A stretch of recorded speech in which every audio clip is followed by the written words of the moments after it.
To trade or not to trade? That is the question. It is easy to trade pieces when we gain a more valuable piece from the trade, such as trading a rook for a queen. But how do we know when it is good or bad to trade equal value pieces, such as a pawn for a pawn or a rook for a rook? Let's take a look at a few examples to find out. In this position, it is white to move. Should white trade rooks by trading black's rook on d8? A useful idea to remember when making a decision to capture is to take is a mistake unless it makes your position better or your opponent's position worse. After rook takes d8, rook takes d8. Did capturing black's rook make white's position better? No. White gave up the developed rook on d1 and activated black's rook on a8. Notice black now controls the open d-file. White's remaining rook is passively placed on a1. Taking was a mistake as it made white's position worse and improved black's position. Since taking was a mistake, a better idea was to improve the position by playing rook a to c1, improving white's least active piece. Let's look at a slightly different situation. Black plays rook f to e8, attacking the rook on e2 and offering a trade on the e-file. Does trading black's rook make white's position better or worse? As we saw in the last example, giving your opponent control of an important file is not a great idea. How can white increase the pressure on the e-file and threaten a favorable trade? That's right, rook a to e1, supporting the rook on e2 and adding a second attacker against the rook on e8. Black can either trade with rook takes e2 or move to the side.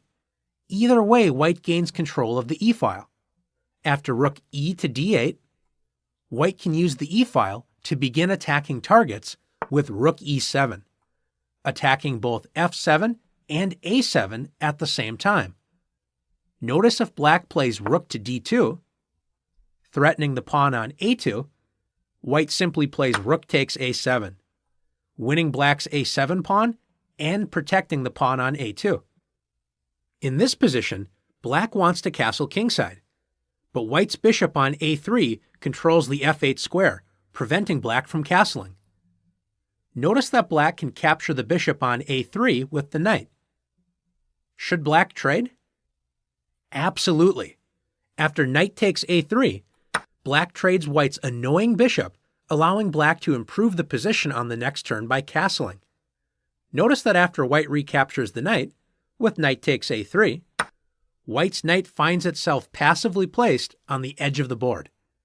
With this trade, black's position improved and made white's position worse.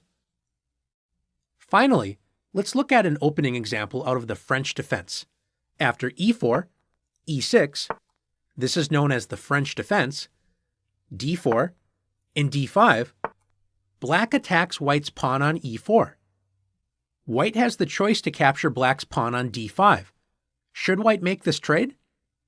Although it is an even trade of pawn for pawn, notice that after e takes d5, black's light-squared bishop that was blocked enjoys the opened h3 to c8 diagonal, so black's position has slightly improved, while white has not gained any clear advantage by trading. For this reason, the move knight to c3, developing a piece, protecting the pawn on e4, and adding pressure to d5 is a more popular option. White can also play e5, pushing the pawn forward and gaining space without trading material. Now that we've studied the pros and cons of trading, it's your turn to practice deciding to trade or not to trade.